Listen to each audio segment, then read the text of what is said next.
సుస్మిత వ్యాఖ్యల వల్ల కొండా సురేఖ తలదించుకోవాల్సి వస్తోందని కాంగ్రెస్ మహిళా లీడర్లు ఆరోపించారు. అసలు సుస్మిత కాంగ్రెస్ పార్టీకి ఏం చేశారని టికెట్ ఆశిస్తున్నారని ప్రశ్నించారు.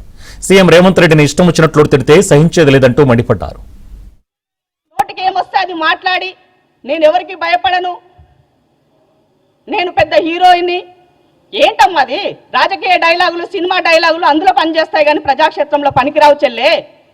చాలా సహనం అవసరం, ఆవేశం కాదు, మాటలు నేర్చుకో, స్పష్టంగా ఎట్లా మాట్లాడాలా, సమాజం పట్ల అవగాహన పెంచుకో, కులాల పట్ల అవగాహన పెంచుకో, కులాల్లో ఉన్న రుగ్మతల పట్ల అవగాహన పెంచుకో, రాజకీయాల పరిపక్వత ఎట్లా ఉండాలో నేర్చుకో.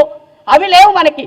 ఎంతసేపు అమ్మ పేరు చెప్పుకోవాలా, రేవంత్ రెడ్డి గారిని తిట్టాలా, అమ్మ పేరు చెప్పుకోవాలా, రేవంత్ రెడ్డి కుటుంబ సభ్యులను తిట్టాలా.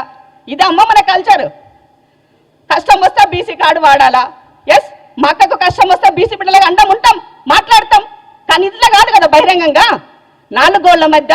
పోనీ ముఖ్యమంత్రి ఇల్లు తెలియదా నీకు? ముఖ్యమంత్రి గారు అపాయింట్మెంట్ ఇవ్వట్లేదా? మీరు సరిగా ఉంటాను, సరిగా పోయి నువ్వు మాట్లాడితే ఇవ్వనన్నారా మీకు? అవన్నీ వదిలేసి బహిరంగంగా రచ్చకెక్కి రచ్చ చేస్తున్నావు. బీఆర్ఎస్ బీజేపీలు వెకిలి నవ్వులు నవ్వుకుంటున్నారు.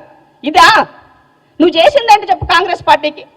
కాంగ్రెస్ పార్టీ మీరు నువ్వు చేసిందేంటి? మా జిల్లా మంత్రి ఈరోజు సురేఖమ్మ మా జిల్లాకి ఇంకా 1000 కోట్ల నిధులు తీసుకొనిరా ఇయ్యి అన్న అని చెప్పి కొట్లాడు. సురేఖకు అడిగినప్పుడల్లా నిధులు ఇస్తున్నాడు రేవంత్ అన్న. నీకు కూడా ఏమన్నా అవసరం అయితే నువ్వు కూడా ఇంకా ఏమన్నా నిధుల కోసం కొట్లాడు, లేకపోతే ఇంటికి పోయి మేనమామలాగా నువ్వు పోయి మాట్లాడుకో. అంతేగాని పొద్దున్నేస్తే రేవంత్ అన్న మీద, కుటుంబం మీద బ్లాక్మెయిల్ బెదిరింపులా? ఎవరికి బెదిరిస్తావు? ఎందుకు బెదిరిస్తావు?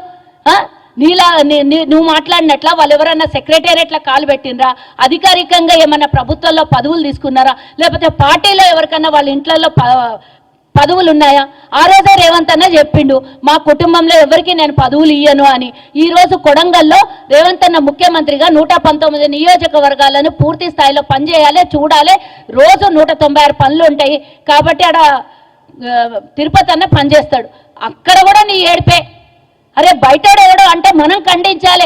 ఆడ పోయి ఎవరో ఇన్ఛార్జీలు లేకపోతే పూర్తిగా దేవుళ్ళు లేని గుడి అవుతుంది.